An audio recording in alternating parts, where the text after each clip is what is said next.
ಎಲ್ಲರಿಗೂ ನಮಸ್ಕಾರ.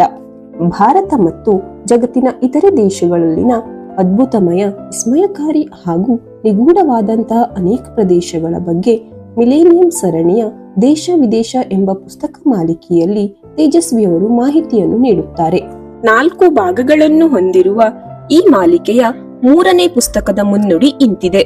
ಈ ಶತಮಾನದ ಅತ್ಯಂತ ರುದ್ರ ಭೀಕರ ವೈಚಿತ್ರ್ಯಗಳಲ್ಲಿ ಅಮೆಜಾನ್ ಮತ್ತು ಹಿಮಾಲಯ ಅವಿಸ್ಮರಣೀಯವಾದುವು. ಇವು ಮನುಷ್ಯನಿಗೆ ಒಡ್ಡಿದ ಸವಾಲುಗಳು ನಿಜವಾಗಿಯೂ ಈ ಚಿಕ್ಕ ಪುಸ್ತಕದಲ್ಲಿ ಸಮಗ್ರವಾಗಿ ಚಿತ್ರಿಸಲು ಸಾಧ್ಯವೇ ಇಲ್ಲ. ಇಲ್ಲಿರುವುದು ಅದರ ಮಿಂಚು ನೋಟ ಅಷ್ಟೇ. ಆದರೆ ನಾಗರಿಕತೆ ಮುಂದುವರಿದಂತೆ ಮನುಷ್ಯನ ಅಡೆತಡೆಯಿಲ್ಲದ ಪರಿಸರ ನಾಶ ಮತ್ತು ಮಾಲಿನ್ಯ ದೊಡ್ಡ ಪಿಡುಗಾಗಿ ಈ 2 ವೈಚಿತ್ರ್ಯಗಳನ್ನು ಕಾಡುತ್ತಿರುವುದು ಕಳವಳಕರವಾಗಿದೆ. ಅಮೆಜಾನಿನ ಮಹಾರಣ್ಯಗಳು ನಿಧಾನವಾಗಿ ಕ್ಷೀಣಿಸುತ್ತಿವೆ. ಎವರೆಸ್ಟಿನ ಇಳಿಜಾರುಗಳು ಪ್ರವಾಸಿಗರು ಮತ್ತು ಹವ್ಯಾಸಿ ಪರ್ವತಾರೋಹಿಗಳು ಅಲ್ಲೇ ಎಸೆದು ಬರುವ ಆಕ್ಸಿಜನ್ ಸಿಲಿಂಡರುಗಳಿಂದ ಪ್ಲಾಸ್ಟಿಕ್ ಶೀಟುಗಳವರೆಗೆ ತುಂಬಿ ದೊಡ್ಡ ಗುಜರಿಗಳಾಗುತ್ತಿವೆ.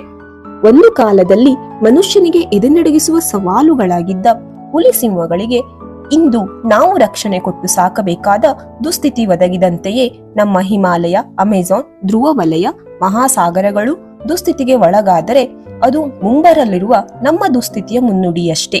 ಈ ಪುಸ್ತಕ ಓದುಗರಲ್ಲಿ ಈ ಎಚ್ಚರ ಮೂಡಿಸಬೇಕೆಂಬುದೇ ನನ್ನ ಸದಾಶಯ. ಅಮೆಜಾನ್ ಮತ್ತು ಎವರೆಸ್ಟ್ ಗಳನ್ನು ಹಾಳು ಮಾಡಿಕೊಳ್ಳುವ ಮನಸ್ಸುಗಳು ಅವು ಹಾಳಾಗುವುದಕ್ಕೆ ಮುನ್ನವೇ ಹಾಳಾಗುತ್ತವೆ ಎನ್ನುವುದನ್ನು ನೆನಪಿನಲ್ಲಿಡಿ ಎನ್ನುತ್ತಾರೆ ತೇಜಸ್ವಿಯವರು. ಧನ್ಯವಾದಗಳು.